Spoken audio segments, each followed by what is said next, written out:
Hello again, welcome to week 4, which is dedicated to functions in OCaml. So in this week we will start with functional expressions. We will see that in fact you can write down expressions which denote functions as a value. As it turns out, functions are what is called first-class values in OCaml, which means they have precisely the same status as any other value that you can write down in OCaml. Then we will continue with functions with multiple arguments and related to that, so-called partial function application. And finally, we will look at some applications of higher order functions applied on lists, and we will look at mapping functions over lists and folding functions over lists. So the syntax for a functional expression uses a new keyword which is called function to denote that we are defining a function. So it's function, then some identifier, arrow, an expression. So what does it mean? This rule construction is an expression which denotes a function without a name.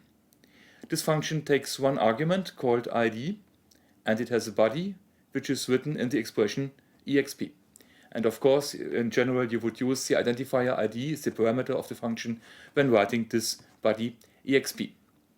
An example of this would be the function which maps x to x plus 1. This would be written function x arrow x plus 1. So this is quite simple to write down. Of course, the scope of the parameter of this function would be restricted to the expression as it was before when we defined functions having a certain name. As any expression, a functional expression also has a type. And now, since we are defining a function, this expression, of course, has a functional type. So the type that we would obtain for this construction would be some arrow type t1 to t2, which is a derived type. t1 would be the type of the parameter id, and t2 would be the type of the expression, which is the body of this function. So let's have a look at some examples of functional expressions, which are expressions which calculate a value of functional type. Like here on the first line, we have the expression which calculates the successor function, that is a function of type int to int, and it sends x to x plus 1. We might of course have more complicated expressions and the body of the function, like here on the next line. This is the function which sends a y to a list of lists, which uses the y in its definition. So we obtain here an expression which has the type int is sent to int list list, that is a list of integer lists. Finally, we have here a new thing about function application. What we see on this line is that, well, what we write at the place of a function when we have a function application is in fact not necessarily a name of a function, but it can be any expression which gives us something of type function, like this functional expression written on this line, and it works perfectly fine and returns what we might expect.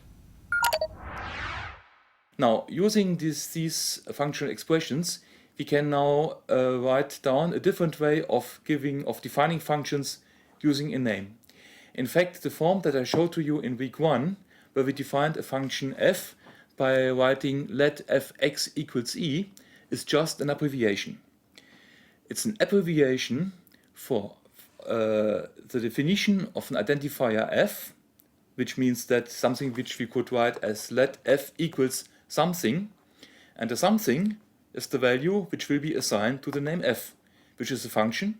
To summarize, this means that the form let fx equals e is just an abbreviation for writing let f equals function x gives e. So we just have one unique form of defining an identifier, which is let name equals something. The only thing which is more general than what we have seen in week 1 is that the something, the expression, is now an expression of a more complicated type, that is a functional type. Here we can now see that in fact we have used so far just something which is an abbreviation for the binding of an identifier to a function expression in the definition of a function.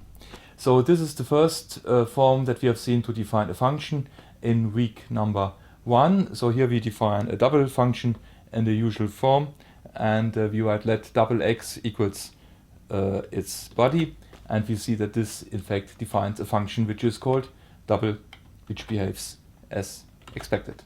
Now, as I have explained to you on the previous slide, This is just an abbreviation to bind the identifier double to a functional expression which denotes the same function. So we obtain exactly the same response from the top level, and in fact the function that we have obtained calculates precisely the same thing. The most general form of a function definition or of a function expression is in fact the following one. It always starts with the keyword function, and then in general we have a sequence of pattern matches. So we have a sequence of patterns, and associated to each of these patterns we have an expression, and as always with pattern matching, in the expression we can use the identifiers introduced by the according pattern. You might note that the form which I've shown to you at the beginning of the sequence, function x arrow exp, is just a special case of this general form where we only have one case and the only pattern is reduced to only one identifier. You might note that in this case we don't have a vertical bar in front of the pattern, which is allowed in the syntax since the vertical bar in front only of the first pattern is in fact optional and it's not mandatory to write it. Now let's have a look at some function definitions using pattern matching.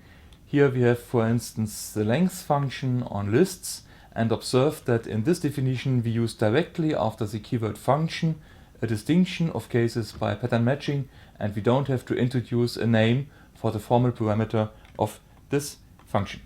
So when we pass this to the top level, we obtain in fact a function of the expected type alpha list to int, and we can, for instance, evaluate this function on a small example and convince ourselves that it works. A little bit more interesting is to do the same on tagged data structures as we have seen them in week 3. So here we have, for instance, a small data type of expressions which are either integer constants or which are composed using a binary addition constructor. Okay, and now we can define a recursive function which evaluates such an expression using pattern matching and using the form of a function definition without an explicit parameter. And you might observe that in fact the form how we have written this function mirrors more or less precisely the definition of the type on which we are working.